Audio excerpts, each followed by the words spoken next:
Muslims. Yes. The only time I've ever had a girl here, and that was a doctor, and he brought his daughter in. All right. The one time in so many times. Yeah. And look around you.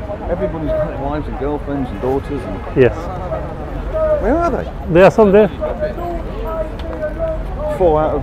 But is there an issue? It is in a Why? way. It is because I find the Islamic faith a very misogynistic religion.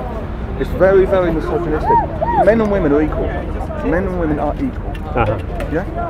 Do you agree with me? Yes. Why are there no women up here talking from the Islamic faith? And I've never ever seen one, not one. Are you suggesting that because you don't see any sister talking here, Yeah. they're inferior? No, I'm saying that you. So what is? No. You are making an accusation. Now, if I were to turn this around on a personal level and ask you, okay, when was the last time you saw me being misogynistic? I haven't. So how have you made that accusation? Because there's no women here.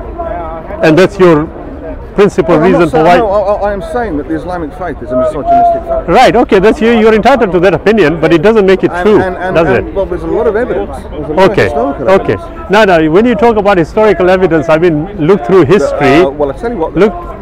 Go to France, where they had a conference, an Islamic conference recently, where 2 women broke into it. Do you know the one I mean? Yes, they I broke do. into it bare-breasted. Yes, I do. They were screamed at whores, stone them. They were assaulted on stage. Yes.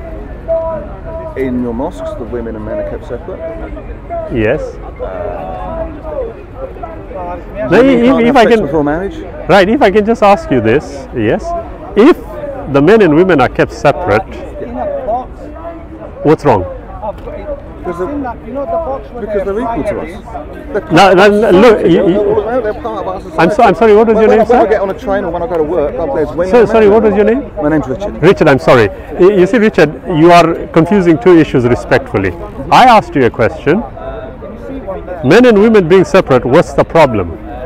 You said, oh, we are equal. That's right. I'm not denying that. Okay. I agreed with you. We are equal. Now, the question I'm asking you again, if men and women are kept separate, what's the problem? Because we're human beings. Again, I'm going to ask you this. No, wait. And I will answer that question. Please. For human beings have been on this world for 200,000 years. Okay, 200,000 years as we are human beings. Okay, so we evolved from bipedal primates. It's only in the last 5,000 years, around the Euphrates and around the Nile, that societies and civilization started. Okay, so for 195,000 years we were hunter-gatherers and we worked together, and we were social animals. We lived together. The women did their thing. The men hunted. The women picked berries. They all lived together. They worked together. We lived in the same houses. All the families slept together. So for 195,000 years, that's how we were. We're social animals, all mixed. Now, only in the last 1,500 years have you said, you lot go over there and we'll all go over there. That is wrong. Why? Because of what I just said. Okay, let's assess what you said. No, you are jumping too much, respectfully. Think that women are separate species. Right, again, speculative. Let's deal with the facts as you want them. You asked me, I told you. Yeah, let's deal with the facts as we want them. You said for 5,000 odd years, yes? You made some sweeping statements about we evolved from primates, etc. No, that's scientific. Yes, that's scientific facts. Well, like I said, that is what you say. No, okay. Scientific facts. We have the DNA. Well, respectfully, we have all the fossil record. Respectfully, we can go to that if you want, but at this point in time, let's deal with one subject matter. Our spine where our tail used to come off. We can discuss that if you want, but let's deal with one issue at a time. So let's go with this. Yes, if the women and men are kept separate, I'm still asking you again, what's the problem? You are saying, well, look at the history. So I will address. It's unnatural. Respectfully. We are human beings. Yeah. And we all mix together. Again, it's unnatural. Right. That's what's wrong with it. Okay, excellent. Let's see this. But you see, what you need to do respectfully is also listen to what is being said to you. I am. So you are not. I will ask you again. What is wrong with men and women being separate? You referred to history that we were social animals, we were X, Y, and Z. Well, why is that not a reason? There we go, if I can just finish. Why is that not a reason that it's bad? No, I didn't say that. I'm merely referring to what you had established as the reason for why you are... Sorry, am I missing something? You are, and I'm trying to explain to you what it is. Yeah? You see, at the end of the day, if you make a statement and you make a claim after that statement, it is only fair that you produce that evidence. Now I asked you if I can. I can produce the evidence. Oh, if I can. There's two museums down there, the natural science and natural history. I can take you No, we are talking about men and women. We are not talking about paleontology. Okay? I'm asking you again, and you still haven't given me a reasonable answer to this. Again, I will ask you, if men and women are kept separate. Now here is an odd thing on a literal level. If I were, on a literal level, if I were to ask you, the very fact that we call men men and women women is showing a difference. Do you agree? Of course there is, yeah. Okay. Anatomically, are we different? Yes. Psychologically, are we different? In part. What do you mean in part? Well, we all think the same. We have the same dreams, the same fears, the same. But yes, obviously. So where psychologically are we different? Well, obviously, their hormones and thoughts are different to ours. So are we different? Yeah, of course we are. But we are equal. Yes, absolutely. Our responsibilities, are they all equal? Responsibilities. Yes. Well, logic. If I'm only following your reasoning here. It's a very expansive question. Is it? It's a very hard one to pin down. Why? It's our responsibility. Well, I don't know. When you go back to being hunter-gatherers, the responsibility of the man was to go out and bring in the meat, defend the women. The women's job was to nurture the children, pick berries, and Okay, I'm going to ask you a question on this since you've referred to it again. So our responsibility is very different, yes. Right, since you referred to it again, I'm going to ask you, what absolute definitive evidence do we possess about this hunter-gatherer idea that you have right now? If I can just finish. Yes, if I can just finish. Thousands of evidence. Unbelievable amounts of evidence. But carry on. That's quite generalized. Give me one piece of evidence. What, that we were hunter-gatherers? No, I didn't say that. When we were hunter-gatherers, because you referred to it second time. If I can just finish. Yeah, hunter-gatherers, you just said, oh, it was clearly defined. The men went out hunting, the women did X, the children X, Y, and Z. Cave paintings. If I can just... We have skeletons, cave paintings, we have rubbish tips, and rubbish tips are really good ways of working out. Okay, if I can just follow through, yes? Now, according to your reasoning, yes, was that the natural way? Yeah. What was that?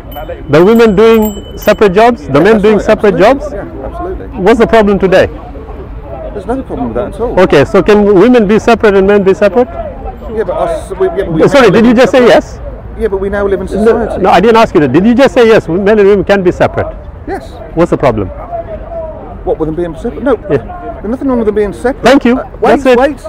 But there's a problem with them being kept separate. Okay. That's the problem. You're keeping them separate. Excellent. Now you've come to it. To them, go over there. One second. If one of them says, no, I'm coming over here. What's going to happen? Right, 1 second. What's going to happen? I know you are concerned about them, aren't you? Yes, I am. Right, okay, well let's deal with it. I have evidence because I've lived in East London all my life and I have seen some pretty awful things happen. Respectfully, when you talk about pretty awful things happening, okay, you go into including violence. If you go into the legal system, you will find it is right across the board. But having said that, I'm going to ask you a simple question now. Sharia law. If we'll go to that if you want. But you see, you are jumping from one to another without establishing one point first. Now, you did agree with me, women and men being kept separate. There's nothing wrong inherently. However, being kept separate. However, being forced to be kept separate is wrong. Do you agree? Yes. Forced. Yes. Where does Islam say you force people to be separate? I don't know. So how are you making this claim? Because from my own evidence. Oh, so your subjective assessment? From growing up within your communities. Right. Okay, I'm going to ask you this then. From growing up within your communities, and my partner, my wife, is... I'm not going to tell you what she does, but she works in a school, and it is a predominantly Islamic school. And? And? That's where I get my evidence. Right, okay, I'm going to ask you a very simple question, sir.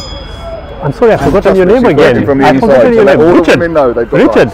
Yeah. Trust me, I can confidently assess one thing here, okay? If the law says going through red is illegal, yes?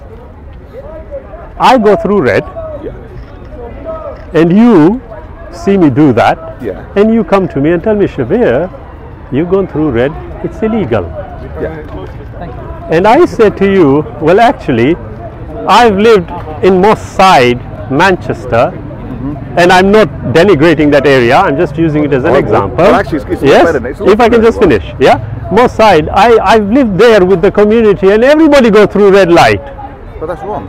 No, I'm asking you. Well, if I can just finish, Richard. And they all know the point you're getting. They all go through. Now, is the fault the law or the people who are not obeying the law the way it ought to be obeyed? Yes, people are not obeying the law. So when you are making a comparison between the Muslims who you come across, and when I've asked you what does Islam say about it, you are not aware. I do not know. Well, I will admit that. Right, if that is the case, you have judged Islam on the practice of the Muslim, correct? I have judged Islam from what I have observed, yes.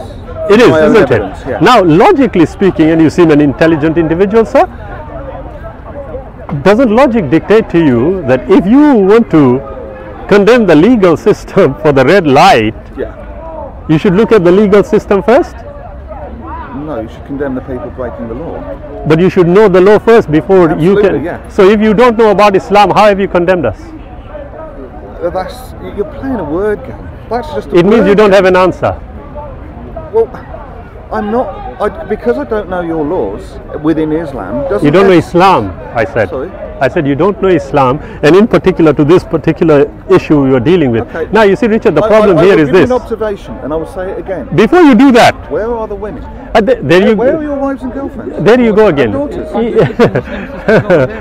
That's not the point though. The point here is this, Richard. They're all in groups on their own. You see, Richard, again, despite the facts being discussed with you, despite the fact that you agreeing with the facts as they are, you are still resorting to the same simplistic idea you came with in the first instance. Where are the women?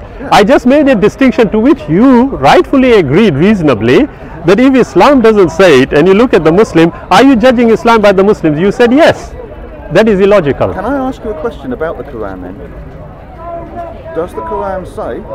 Now that's not a question. No, that's not a question. You need to refer to the Quran if you are going to speak about it and tell me what you disagree with. No, that's what I was going to ask you a question. Brother, can I have a Quran, please? I'll tell you what, if you've got an English one, I will buy one off you and I will read it. No, I'll give you a present. Now that is brilliant. You rightfully said it. Here, Richard. I've read the Torah. Richard, here is a present from me to you. Right, that is very, very kind of you. Not a problem at all, Richard. Now, here, no problem. But I'll tell you what you need to do now. No, and I'm more than, of course you will. You read it. Yeah. And I've put this across to many friends that I've spoken to, Richard. You read it and you come back to me with criticisms. I'm more than willing to discuss it on an evidential basis, no problem. However, you can ask general questions, no problem. Can I make a deal with you though? Go ahead. I will read this, and I promise you I will. Yes. If I get you a book and I give you a gift and you read it. Definitely. Definitely? Definitely. I promise you I will be back within the next hour with a book. No problem. You've got a deal. Okay. Nice meeting you, Richard. I'm going to have a beer. Yeah? Please give him a card.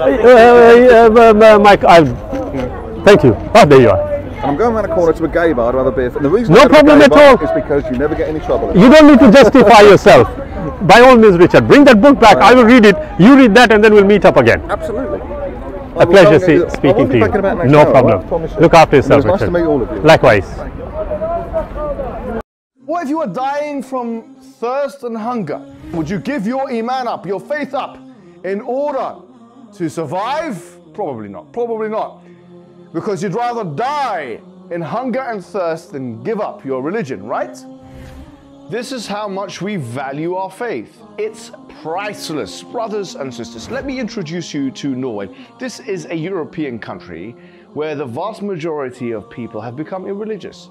There are 200,000 Muslims of a population of about 5 million, and most of these 200,000 Muslims have no idea how to explain Islam to their non-Muslim friends and neighbors. But that needs to change. Allah sent His messenger to call people to eternal success. And that is why Muslims in Norway are now establishing a masjid and dawah center to enhance the Norwegian dawah. But they cannot do this alone. We need to support them. If you donate to this cause, you will inshallah reap the rewards of thousands of Muslims coming back to Islam, and many of those will become du'at and invite to Islam. You will share in the reward for all those shahadas and good deeds to come, inshallah. So click the link and donate now and share the video for extra reward.